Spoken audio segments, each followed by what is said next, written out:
Okay. Hello, everyone. Everyone who's here in person and also people who are online. My name's Dan Quintana, and I'm going to be doing a very short crash course workshop into easing into JAMOVI, which is a fantastic alternative for doing statistical inference. I want to give a bit of a background into. Let me just. Yeah, so I want to give a bit of a background as to why I like JAMOVI. I know it's a little bit controversial, but I don't think everyone should be taught how to code. It's not a necessary thing. Um, uh, I tend to co-supervise a lot of clinical students, and they're obviously going to go down a clinical path, and it's important to learn reproducible science. So in that sort of sense, going and spending all the time of actually using R isn't necessarily necessary because there now is alternatives, because the goal isn't to code for coding's sake. The goal is to do reproducible analysis, and JAMOVI fits the bill there. So not everybody should learn how to code in R or learn how to code in Python, although it can be useful.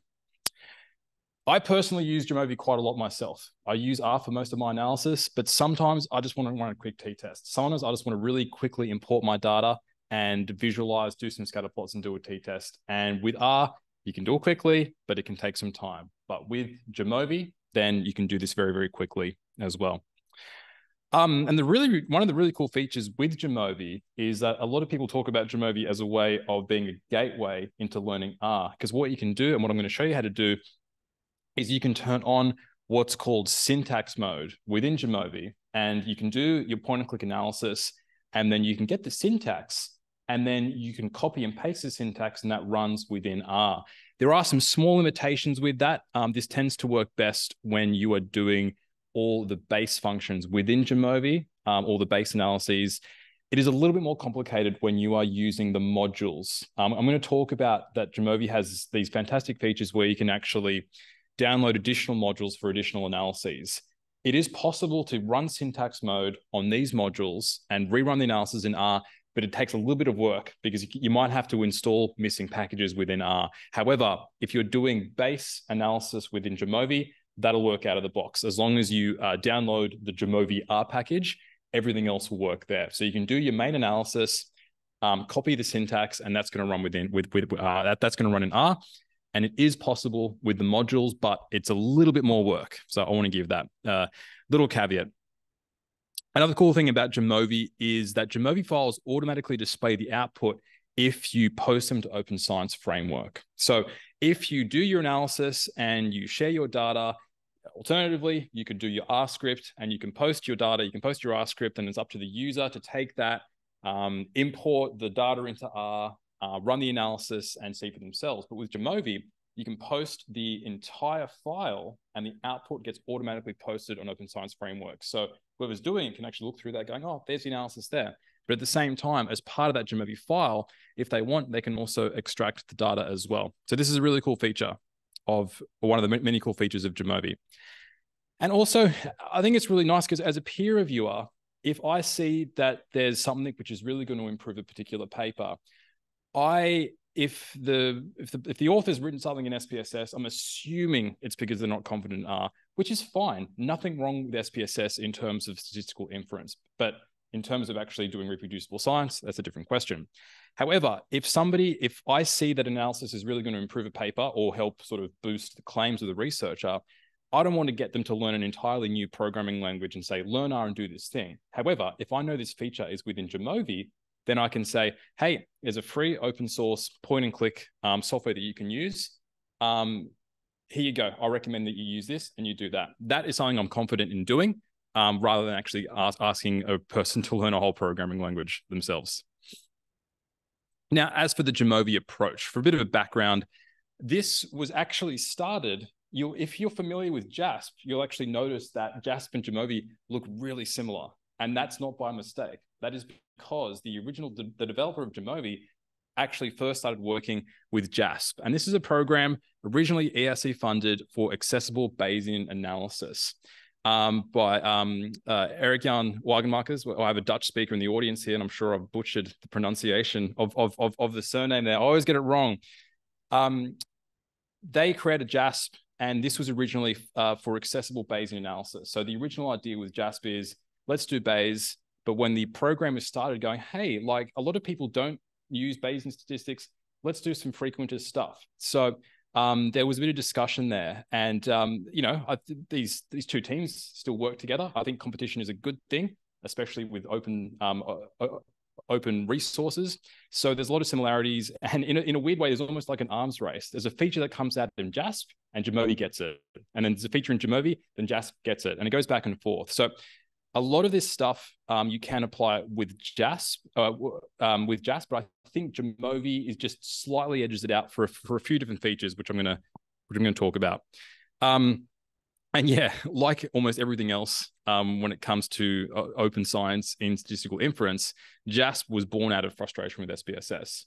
I started using R because I was frustrated with SPSS. I had a legitimate license for SPSS, but I couldn't bloody access the thing. So I'm like, I can't do this analysis. I have to learn how to do this R thing. This is how JASP started. People realizing that we want to do statistics for the social sciences, and there isn't something which is accessible to do that. There's also a growing library of add-on modules, which are typically ports of R packages. So somebody's got an R package and they've taken the best features from that package and written these modules. JAMOVI can do Bayesian analysis, but more Bayesian analysis options are available in JASP. So of the two things, I think this is the strength of JASP, in that it's slightly better and it's quicker in including additional analyses for Bayesian analysis, although there is a lot of Bayesian analysis options within JAMOVI, but the development is quicker because for JASP, that is the priority. But JAMOVI is certainly catching up with these sorts of things. And JAMOVI is also written in a more modern framework. I haven't tested the speed, but apparently this makes it faster in terms of analysis and startup. So although visually they look very similar, apparently it's written in a more modern framework as well.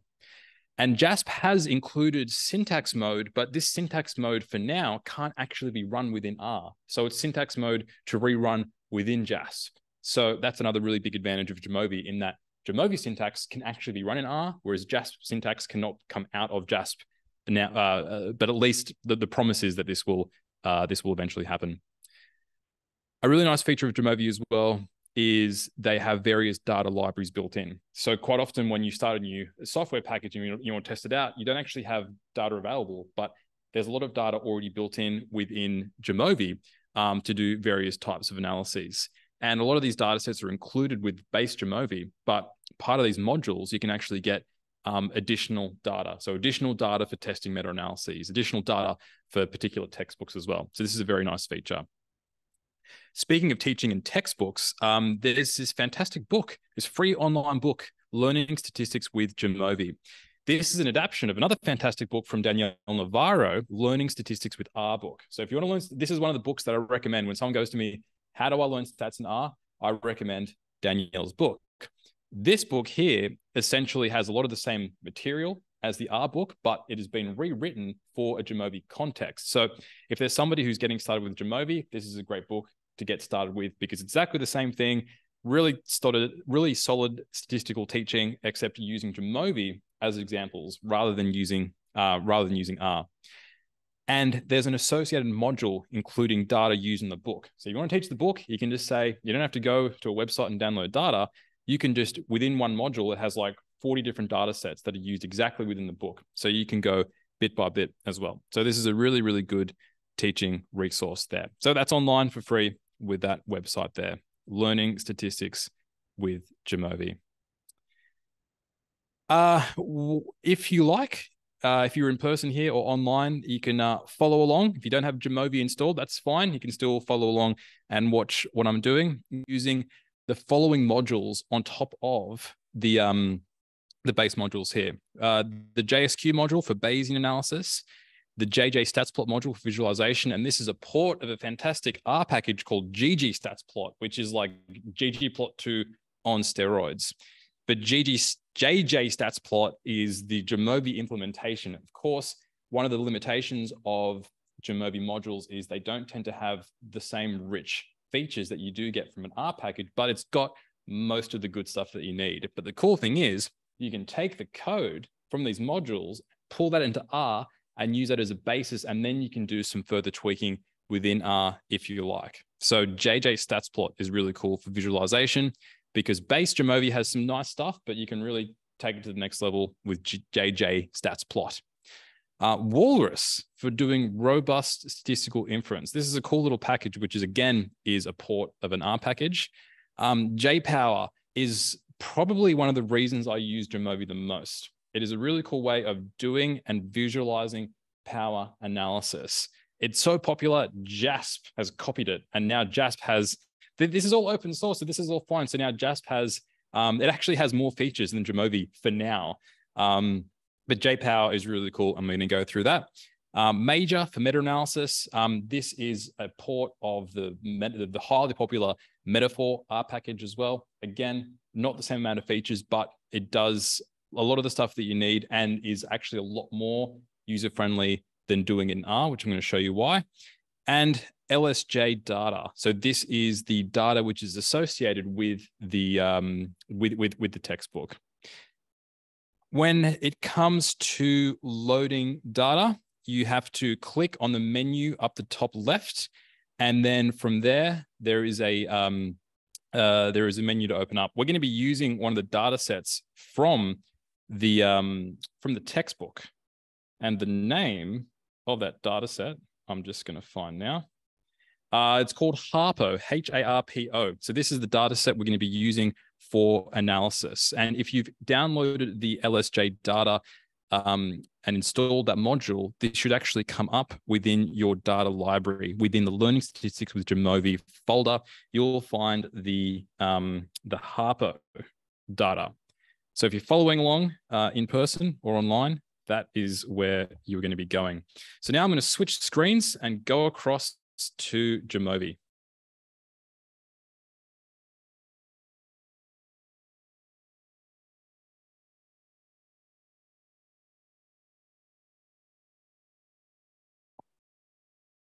Okay, so the first, it's not coming across. Okay. I'm just sorting something out for.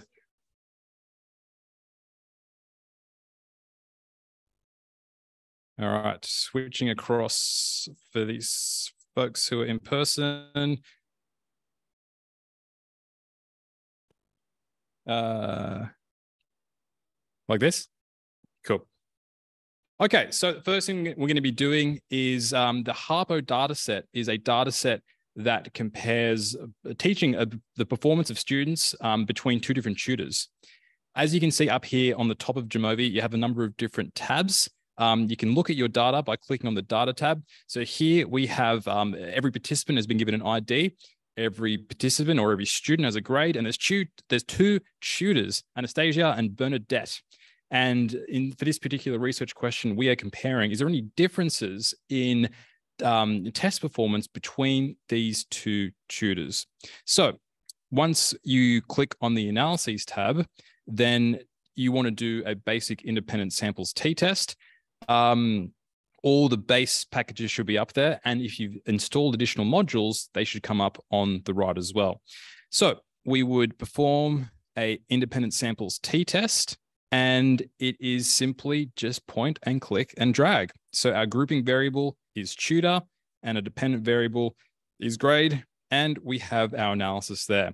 On the left side, we have a number of different options for what we're looking at. So here, I think it's interesting to look at effect size, and perhaps we can look at some descriptives plots and some descriptives as well.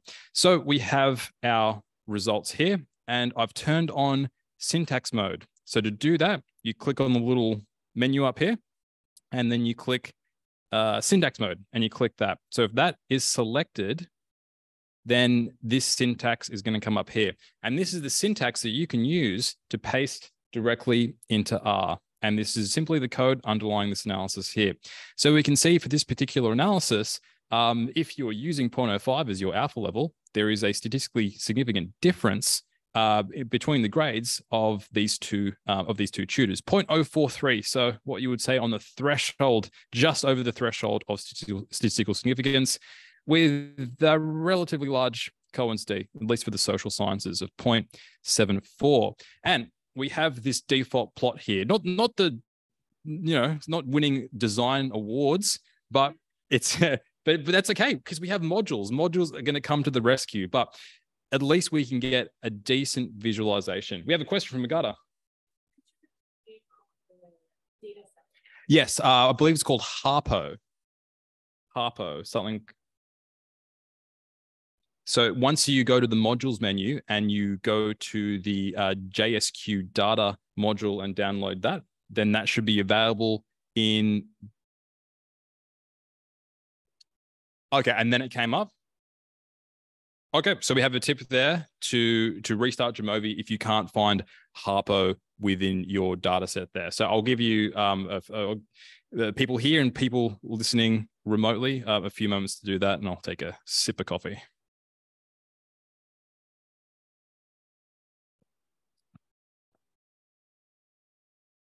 Great. Okay, so we have a number of different options here. You can also do a directional one-tail test. So if you've pre-specified that you believe one tutor is going to perform better than the other, poor other person, then you can select that. But if you're doing a two-tail hypothesis, then that is the default there. And there's various your typical assumption checks that you would have with the t-test you would have there. And there's different types of t-tests as well. There's also an option there to look at the Bayes factor. This is a very, very simplified approach, but we're going to, once again, there's not much we can do. It gives us a result when it comes to the Bayes factor, which is there is 1.75 times more evidence for a difference relative to no difference, or relative to a null hypothesis of no difference. This is what you would assume to be anecdotal evidence, but all you have is this number here. And typically when you're doing Bayesian hypothesis testing, you would also do sensitivity tests and visualization, but you can't really do that with this. But once again, we have a module that's going to come to the rescue soon. So we have this analysis here, and then we have this plot, which isn't great because quite often when you have these particular plots, which are often called dynamite plots, this can hide outliers. This can hide, I mean, we do have the median and the mean, but this can hide if there is a particular bias towards one way or another, or if there's it can hide a lot of information. But what we can do is we can have a look, and we can look at one of our additional modules, JJ stats plot. So let's click on JJ stats plot, and we are interested in, let's go with a box violin plot to compare between groups. Same sort of thing, dependent variable, grade, grouping variable, tutor. And if you had additional variables, you could also split by that. Now we have a violin plot overlaid with a box plot, which is one of the standard types of visualizations that you can use with GG stats plot. And here it's very informative because you also have the result of the test directly above the plot. Perhaps this isn't necessarily what you would submit for publication, but when you're doing your initial analysis, or if you're presenting your data, actually having the statistics up top is very, very useful. So here we can actually see, of course, this is very similar to what we had before, but now we can see the individual dots. We can see whether any outliers are hiding somewhere. We can see if the data tends to be bunched at a particular side. And we have a lot of information here. Before we had no idea how many data points were in each group. Now we have the data points there. So by default, we get some really, really interesting information with these violin plots. Again, this is something you can do in R, but now you can do this within Jamovi. So there's a lot of information there as well. And there's a few different options you can do for doing your visualization. So JJ stats plot has various different ways to visualize data depending on the data type that you do have. And again, if you do find this very interesting, then you can do much more customization within the GG stats plot package in R. And the code, this code won't work exactly, but it's the same structure of a GG stats plot as well. So the defaults, I think, look, it's very difficult to define what defaults should be for visualization, but I think this is quite a good start. So we have this visualization of what you can do there, and I think that's definitely a step up from the visualization that we have here. So the next thing that I want to show you how to do is doing a robust analysis. So here we can see within this plot, we have a number of potential outliers, especially when we're dealing with small sample sizes. Often outliers can have an outsized effect. Robust statistics is an approach which looks at the influence or removes the influence of any outlier. So it's a really good way of seeing how robust is my analysis. So if we click on the Walrus module, which should be installed, then again, it has a number of different options for analysis, and you have a number of different robust statistical alternatives to common statistical tests. Again, this is a stripped down version of what you would find in R. The Walrus package in R has a lot more options, but here you have quite a few options. So we're going to click on robust independent statistical t-test. And again, point and click and drag, and it will do the analysis for you. So grouping variable being tutor, grade, dependent variable. And here we can actually see that these results aren't necessarily robust to outliers because this test is not statistically significant. So if I was reviewing this particular paper and I'm like, well, your sample size is quite small and there seems to be quite a few outliers, how robust is your analysis, or how robust is your results in terms of the outliers? And I would probably suggest, hey, you should do a robust statistical test, and you can do this within JAMOVI if you're not familiar with point and click. And this is the results that you would find there. Okay, so that's a good example there for, there's various different options that you can choose. So I would recommend looking into the introduction paper. I think the R package is called WRS, so I think which is short for Walrus, but it's called Walrus in JAMOVI, but WRS in R.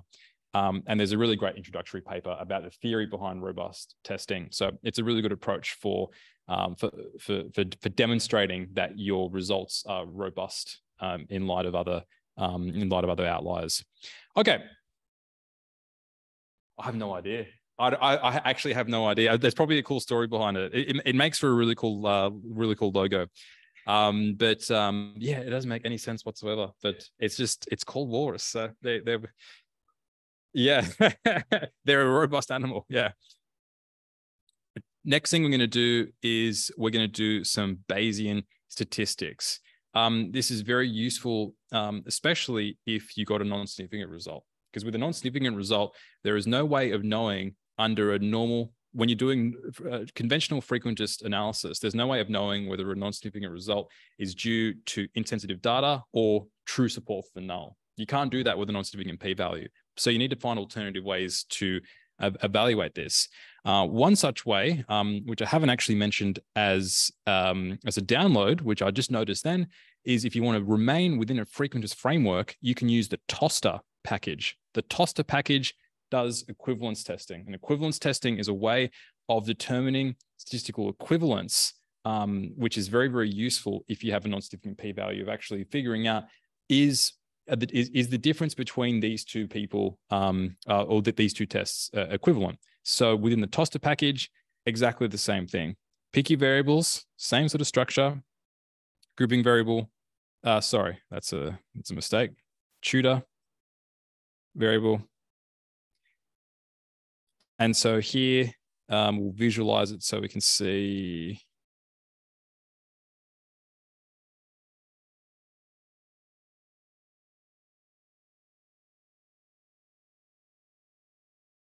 There we go.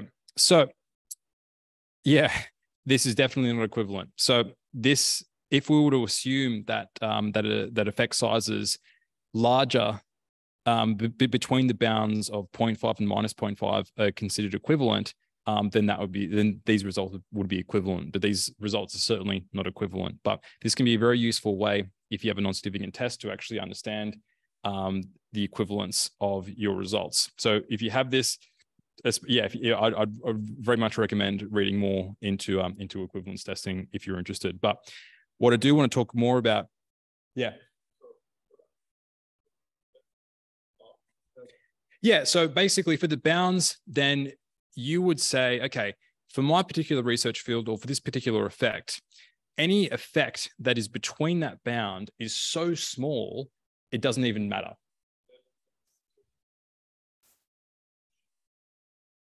By default, like it starts off with a default value, and here it's minus 0.5 and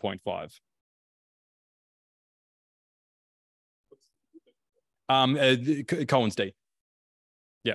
So this would be a Cohen's D unit. So even if you were to make this, you almost wouldn't see it in the visualization. But for this particular thing, you would think about what effects are so small that they don't even matter, and that's what you would put as your equivalence bounds. If both these lines fall outside those bounds, then you would say, if both those lines fall inside those bounds, then you would say these results are so small. Again, there's no way within frequentist testing to provide support for a point null hypothesis.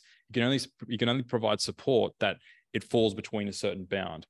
So depending on your research field, if you have no idea of what equivalence would be, maybe you can start off with, Cohen's suggestion for a small effect size of 0.02.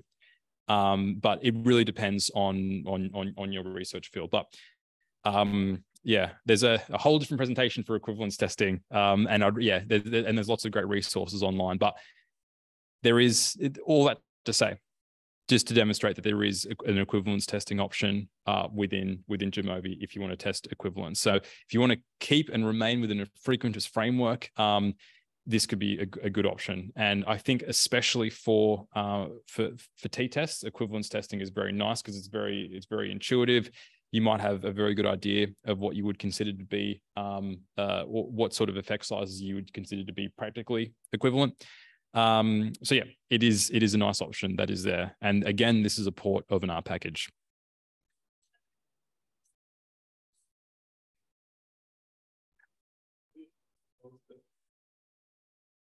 You're very, very correct.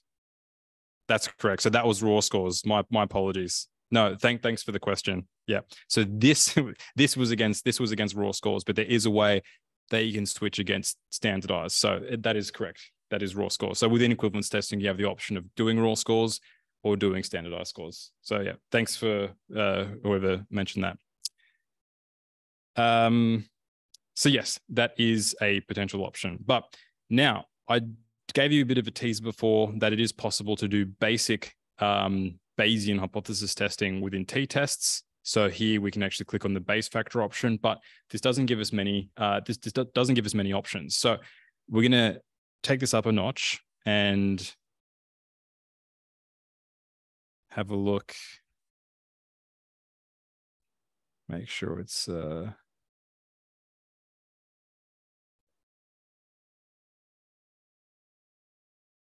what I'm going to do is.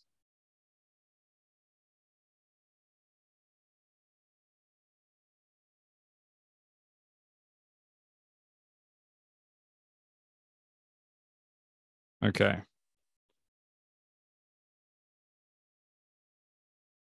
All right. Seems like this isn't working.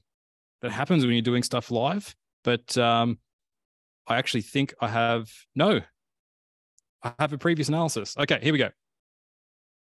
Yes, I've done it previously. Good. Thank you, Past Dan.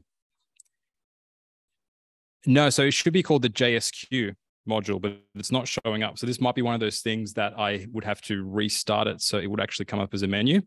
But typically the JSQ module should come up, or perhaps, oh no, sorry, it is within here. That's where it's hiding. So to do the analysis, the JSQ module, it doesn't actually come up as a separate button. It comes up within the menu as an additional option for particular analyses here.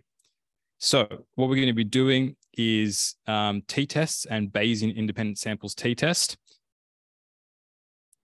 Click on analysis here. And the cool thing about JAMOVI is when you you can do all your different analyses, and when you click on a particular analysis, then the associated analyses that you did point and click wise will pop up on the left. So we'll click on Bayesian independent samples t-test. And what we're doing here is we're doing a Bayesian independent samples t-test as we found before with our option. there is only 1.75 times more evidence for supporting the alternative hypothesis. There's a difference between the two tutors relative to the null hypothesis. There's no difference here. This gives you a very nice visualization of your prior and your posterior. But what's really nice here is what's called this pizza plot. So you can actually visualize the relative support for the null hypothesis H1, for the alternative hypothesis H1 and the null hypothesis H0. So right now it's almost a coin flip. It's very, very slightly more evidence that that's supporting the alternative hypothesis. So this is consistent with our p-value that you got before. It's not a one-to-one relationship, but generally speaking, a p-value of 0.05 tends to be associated with a base factor of around 3 or so. But I quite like this idea of triangulation with research, of demonstrating a few different ways what results are going to be. And in this particular example, there's not much triangulation at all between your frequentist testing and your Bayesian testing. The frequentist testing was just statistically significant. And the Bayesian testing, it wasn't even considered to be much evidence, because typically within Bayesian hypothesis testing, one rule of thumb which is commonly used is that a base factor of 3 is considered moderate evidence for the alternative hypothesis. But because here it's 1.7, it's very, very small. So looking at this pizza plot, you can see it's almost a coin flip. One thing about Bayesian hypothesis testing is it is sensitive to the prior distribution that you have.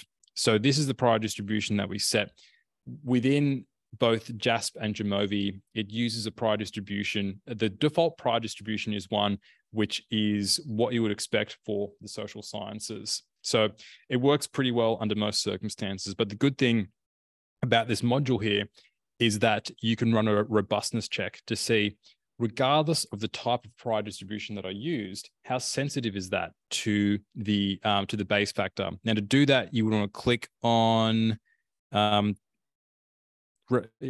base factor robustness check. And this gives you this information here. So this essentially reruns the analysis for a range of different prior distributions. So we can see here gray, which is the prior that we use, the default prior. But this is what happens if you change the width of your prior distribution. So some people have called this B hacking, instead of P hacking, in that, well, you just change your distribution and maybe you can find something that supports what you found. But here we can actually see that regardless of the prior distribution, regardless of how likely you think a certain range of effects is, it doesn't really have an effect on the base factor here. So with this particular prior distribution, we can actually see that we believe that effects are more likely to be closer than 0, and the further each way you go away from 0, the likelihood is going to be less. That's quite a reasonable assumption, but if you're adjusting your prior distribution, it's basically the width of those tails, the width of the distribution changes. So you would actually think that there's actually more of a chance that we're going to have larger effects rather than smaller effects. Or you can make the prior distribution really narrow, because you might think to yourself, there's almost no way that these effects are really big. But by default, it uses something which covers most of psychology, because it basically says that, most effects within psychology or within the social sciences they don't tend to be larger than 1. I know there's some exceptions, but it uses that. But the good thing about this robustness check is you can actually see what happens for a range of different prior distributions here. So then you'll click that there. And there's various options as well for what your prior distribution is going to be. And for instance, maybe you had a specific pre-registered hypothesis that you would think that it's actually impossible for the direction to go one way, that I only believe that it's going to be a positive effect or a negative effect. Then you can change that, and then your prior distribution changes accordingly. So here, there's absolutely no mass at a negative level, because you don't even believe it's possible for there to be a negative result. And then this would change accordingly. So if you actually had this prior belief that there would be no way that there's going to be a negative effect, the base factor here is actually you would have moderate evidence for supporting the fact that there is a difference. But this only works, so to speak, if you would have a pre-registered prior hypothesis that there would be a directional hypothesis. But if there's no directional hypothesis, then the results change. So this speaks to the importance of pre-registering the direction of your results here.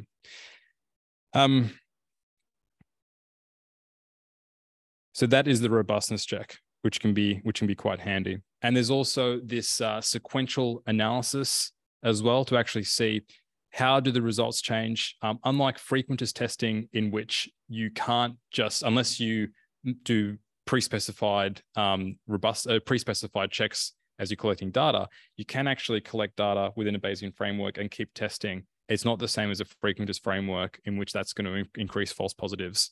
So this actually gives you the visualization of how these things change over time. So that is a very quick crash course on doing Bayesian analysis within JAMOVI. But the purpose here is more just to demonstrate that there is an option there. There's plenty of resources online on how to do this. If I was reviewing this paper and reviewing a paper within the social sciences where it was an independent samples t-test and there was only 15 or 18 people per group, one thing I would ask is, what is your sample size justification? But more specifically, what sort of statistical power would you have? Of course, you can't run a post hoc power analysis, because with the post hoc power analysis, the power is directly proportional to the p-value. So you don't really learn anything. But what you can do is you can do a sensitivity power analysis, and you can ask, given a specific research design, what kind of effect sizes could you reliably detect? And this is one thing that you can do with the JPower package. So you click on JPower, and then here there's 3 different options for the types of tests that you can run a power analysis on. So here we've clicked on independent samples t-test. And as well as actually running the analysis, which can be done. I mean, a very popular tool for power analysis is JPower. But the cool thing about JPower is that it gives you a description of your results in plain language, which you can essentially copy and paste for your paper, and it does a very, very good job of it. So here, there's a few different options. We are interested in what is the effect size that we can detect for these given parameters. Here, I've chosen 0.08 because that's 80% power is fairly common. You can make arguments for more or for less. For our particular design, we have 15 in group 1. And for some reason, for this software, you can't just specify the number in each group. You have to specify the relative size of group 2 to group 1. So here, we know group 2 is 18, so the relative size is 1.2. That's just a quirk, but that's just how it is. We're going with an error rate of 0.05 and a 2-tailed test because we didn't specify this previously. And here, this gives us a priori power analysis, or our sensitivity power analysis. So here, for this particular design, you can only, assuming 80% power is reliable power, you can only reliably detect an effect size of 1, which for the social sciences, in most cases, is quite large. So as a reviewer, I would have to ask the question, is an effect size of 1 a realistic effect size for your research area?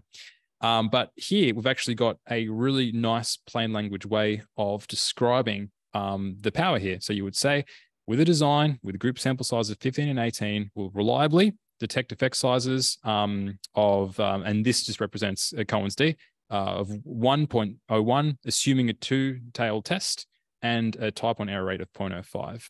And it also looks at, well, say, it creates this power contour plot, which is a really nice way of looking at power for a range of hypothetical effect sizes. And here it also gives a table, which actually looks at, well, if, say we're thinking, well, an effect size of 1 is really big, but maybe 0.7 is more realistic.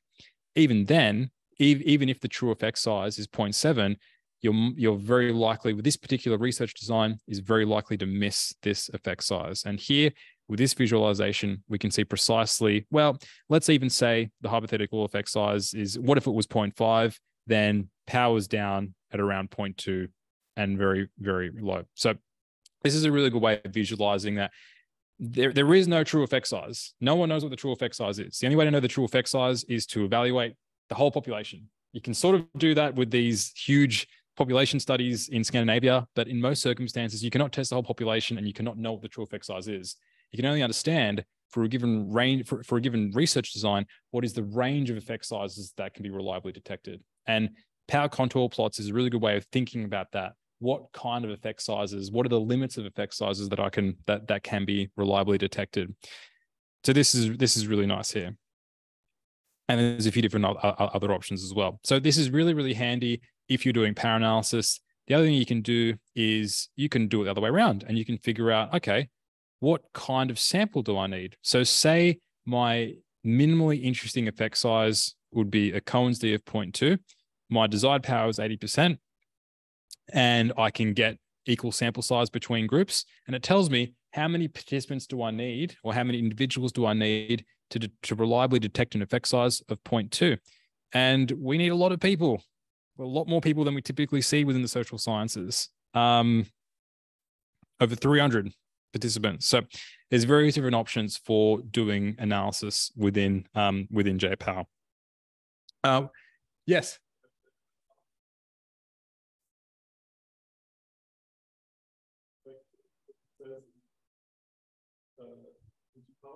Yeah. Exactly. It's so much better. So it tells you like what is the smallest effect size that's interesting. It's just, yeah, it reflects sort of recent, yeah, it's way more correct, and I love it. It's really, really cool. Going back to using this sort of independent samples t-test, or going back to our original t-test, I do want to talk about some really cool features of JAMOVI. One of the problems with point and click software is that it's much more easier to introduce errors in when you're reporting data. And because you're looking at a screen and maybe you're copying and pasting, and there can be issues when you're copying and pasting a lot of data. But here, it's very easy to copy, and this will actually copy it as a table, which you can paste directly into Word. Or you can also export it as a visual file as well. Same thing with your plots. Right click and you can export your images. So yeah, it's cool. It's got cool export features. So of course you can actually share your entire JAMOVI file, which can be shared on Open Science Framework or posted wherever.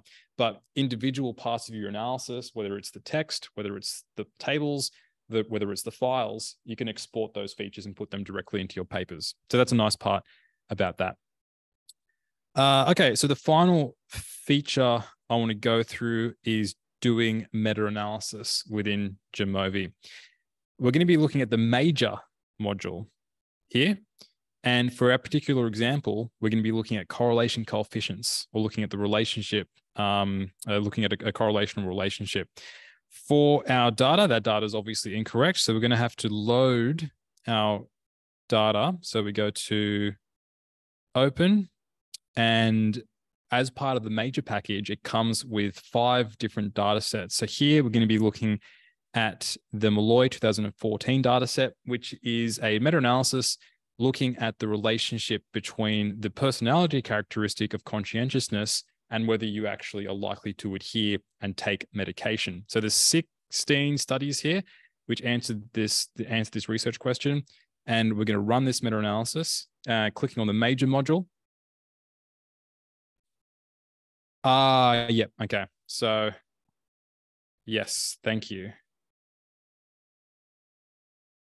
Yeah, that's right. Thanks. There we go. Are you getting that one?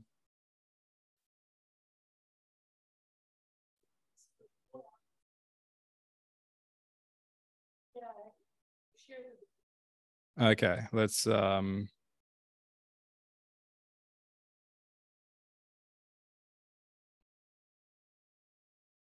be that one there. Yes, there we go. Thank you. Okay, so we have our meta-analysis here. We can look at our data. We click on major and correlation coefficients. A really cool feature of the major module versus R is that within R, if you're doing a meta-analysis within Metaphor, which is what this is based on, you need to convert all your effect sizes into a measure of an effect size and calculate its variances. So you need to do 2 steps. So if you were doing a correlational meta-analysis, you would need to get your effect sizes, or Pearson's R, get your sample size, convert that into Fisher's Z. From Fisher's Z, calculate Fisher's Z and its variance, and then do the analysis, and then re-report that back into Pearson's R.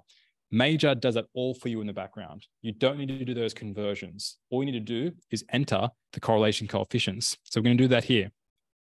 First, the correlations in a variable called RI, the sample sizes in a variable called NI, and we also need some sort of study label field. So you might do either the authors, which I'm going to be doing here, or the year, and does the analysis. And because this is JAMOVI and JAMOVI is great, it writes out the results for you, kind of like what we had before with JPower. It's a little on the detailed side, but it's all correct. It's all there.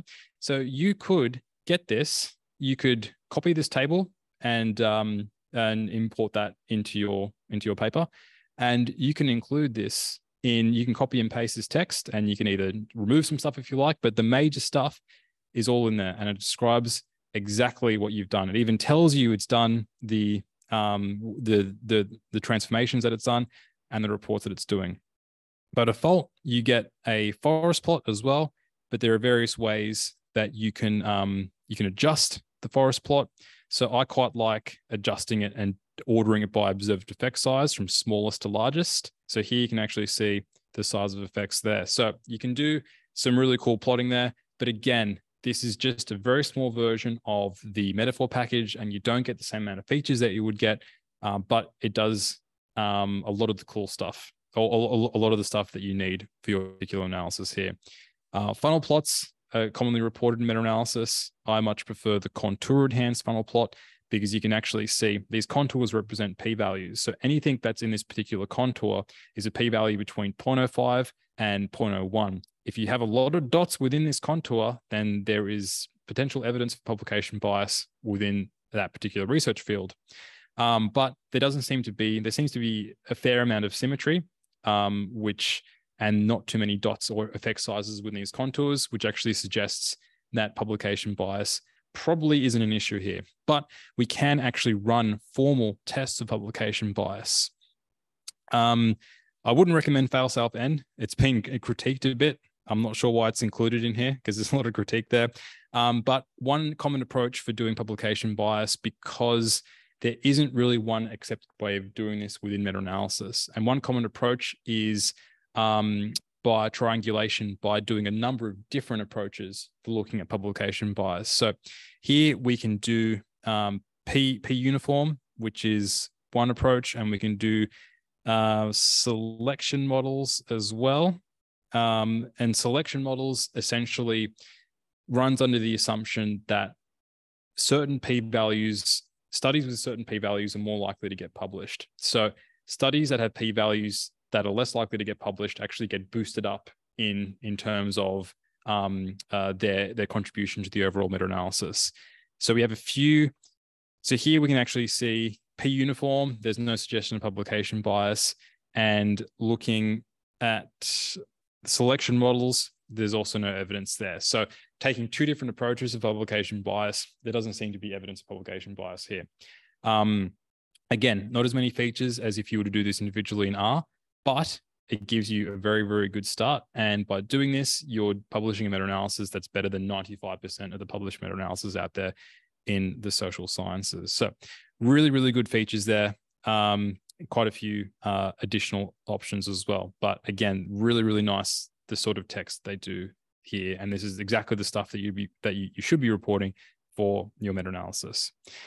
Of course, that's just a very small taste of the features that you have within JAMOVI. A lot of stuff within the base tests, but there's a ton of stuff that you can also install within the JAMOVI library. So I might wrap that up and leave some room for some questions, either in the chat or in person as well. So thanks everyone for your attention.